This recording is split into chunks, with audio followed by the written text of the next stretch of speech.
start off our 4-H show, and I think we have a really solid class to go ahead and start us off here. In my mind, I think there's a pretty solid one to go ahead and start off the class, and that's going to be the red-headed wether over here to my right. He's one that I think is extremely fresh to the touch.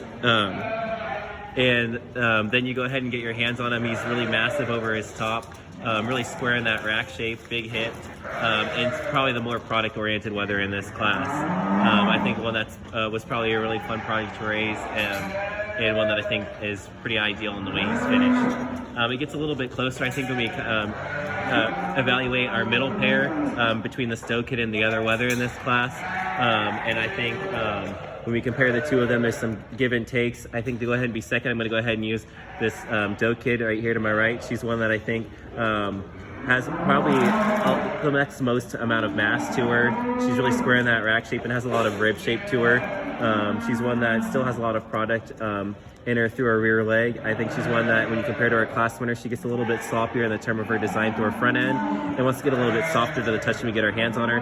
But I think she's probably the next best constructed one in this class. Coming in third is going to go ahead and be the Red Hawked Wether. And I think he's one that you really gotta like him in terms of his length of body and levelness over his top. He's one that, for me, I think just gets a little bit flatter in terms of his rib shape compared to ahead of him. But he's still one that's extremely fresh to the touch and still has enough product today. And then to round out the class, we're gonna go ahead and use this black wether. And he's one I think that from a structural standpoint, you gotta appreciate him, but he's one I think that just needs more time on feed. You can see his spine is starting to come up a little bit and wants to get a little